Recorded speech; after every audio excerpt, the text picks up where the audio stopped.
ইউনূসের কাছ থেকে ইলেকশন চাই না, আমি চাই না। আমি যেমন আমরা গাছের কাছ থেকে ল্যাংরা আম বা আমি হিমসাগর বা ফজলি আম চাই না, আমরা গাছের তেঁতুল গাছের কাছ থেকে ইউনূস সাহেবের কাছ থেকে বাংলাদেশে কোনো ইলেকশন আমি চাই না। ইউনূস সাহেব যদি ডিসেম্বরের মধ্যে ইলেকশন না দেয়, তাহলে এই দেশে ইউনূস সাহেবের আমলে আর কোনো ইলেকশন হবে না, বা ইউনূস সাহেবের অধীনে আর কোনো ইলেকশন হবে না।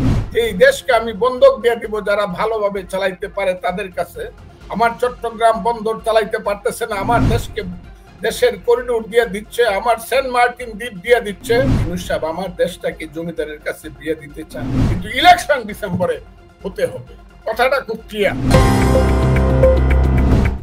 আমার কথাটা খুব বুঝা। আমি দল থেকে এক্সপেল হয়ে যেতে পারি, কিন্তু আজকে আমি দেখলাম আমাদের নেতা, আমার নেতা তারেক রহমান সব বলছে ইলেকশন ডিসেম্বরে হতে হবে, তারপরে বলছে ইলেকশন হবে ডিসেম্বরে, প্রস্তুতি একই বলে বাপ খাবেন। কিন্তু প্রফেসর ডক্টর ইউনূস তো জাপানে গিয়ে বলেছেন আগামী এই যে একজন দর্শক তিনি আমাকে স্বৈরাচার বলেছেন, ডক্টর ইউনূস জাপানে গিয়ে বিএনপি কে বুড়ো আঙ্গুল দেখিয়ে দিল। আজ উনি বলেছেন জুন জুলাই এর আগে ইলেকশন দেবে না। তখন আবার জুন জুলাই গেছে, জুন জুলাই গেছে, এরপরে আগস্ট সেপ্টেম্বর অক্টোবরে যাবে। ইউনূসের কাছ থেকে ইলেকশন চাই না, আমি চাই না। আমি যেমন আমরা গাছের কাছ থেকে ল্যাংরা আম বা আমি হিমসাগর বা ফজলি আম চাই না, আমরা গাছের তেঁতুল গাছের কাছ থেকে ইউনূস সাহেবের কাছ থেকে বাংলাদেশে কোনো ইলেকশন আমি চাই না। উনি তো অন্তর্বর্তীকালীন সরকারের প্রধান, উনি তো পদত্যাগ করতে চিন্তা করেছিলেন, এখন তো পদত্যাগ করবেন না, তো নির্বাচন তো ওনার অধীনে হতে হবে। উনি পদত্যাগ করতে হবে না, ওনাকে পদত্যাগ কিভাবে করাইতে হয় না বাংলাদেশের মানুষ জানে। পদত্যাগ আমিও বলছি, ইউনূস সাহেব যদি ডিসেম্বরের মধ্যে ইলেকশন না দেয়, তাইলে এই দেশে ইউনূস সাহেবের আমলে আর কোনো ইলেকশন হবে না, বা ইউনূস সাহেবের অধীনে আর কোনো ইলেকশন হবে না। এটাই কথা রয়ে গেল, কিন্তু দেখা যাবে। এটাই কথা রয়ে গেল। ইউনূস সাহেব 10টা ভোট পাওয়ার যাদের ক্ষমতা নাই, এনসিপি নামে একটা পার্টি বানায়া এক একটা ছেলেকে কোটি কোটি শত কোটি টাকার মালিক বানায়া 9 মাসের মধ্যে এই বাংলাদেশটাকে লুণ্ঠনের একটা ভাগার সৃষ্টি করিয়া এই দেশটাকে এখন কিছু হইলেই বিএনপি সামনে এনে দাঁড় করায় কারে? এনসিপি। এনসিপি নাকি একটা পার্টি যার একটা কোন থানায় গেলে যার একটা লোক 10টা লোক নাই, কোন জায়গাতে যার 50টা লোকের মিছিল করার ক্ষমতা নাই, সে আজকে বাংলাদেশের নেতা হইব। আর কে নেতা হয়েছে? জামাত। আর মসজিদ থেকে প্রত্যেক সপ্তাহে সপ্তাহে মিছিল বের হয়।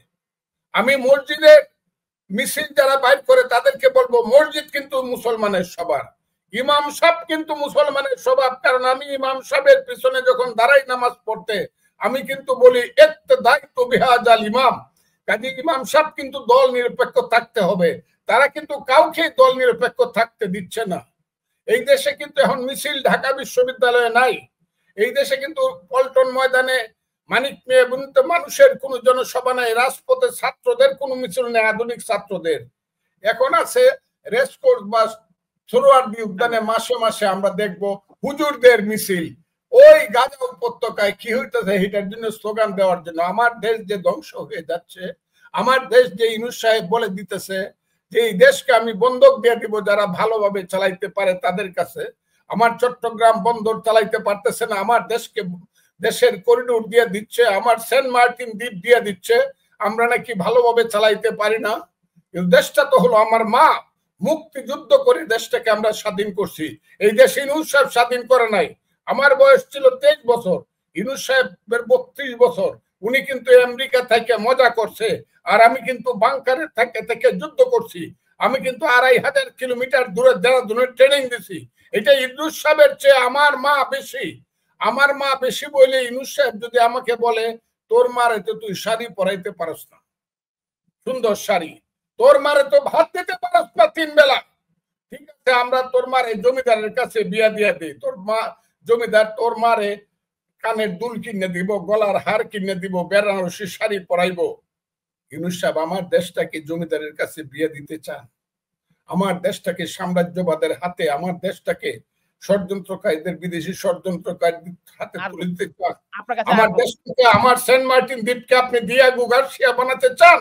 আমার ওই করিডোর দিয়ে আমার দেশটাকে আপনি গাজা উপত্যকা লেবানন বানায় চিরদিনের জন্য আপনি প্রতিদিন রাতে যাতে আমার শিশু ঘুমাইতে না পারে, আমার মাকে যাতে সৈন্যদের, বিদেশি সৈন্যদের কাছে পাঠাইতে হয়, সেই ব্যবস্থা করতেছেন। আপনি মনে করতেছেন আজীবন আপনি ক্ষমতা, না, মুক্তিযুদ্ধ এবং মুক্তিযোদ্ধারা যতদিন বাইচে আছে এটা মুক্তিযোদ্ধাদের দেশ, এই দেশ বন্ধক দিতে দেওয়া যাবে না। ধন্যবাদ, ধন্যবাদ। জনাব মুশতাক হোসেন, বলে দিলাম এই দেশ বন্ধক হবে না কিন্তু। এবং ইউনূস সাহেব ডিসেম্বরে, আমি আবারও বলছি, আমাদের নেতার কথায় বলছি, ইউনূস সাহেব ডিসেম্বরে না দিলে either he will remain or we the people of the country will remain।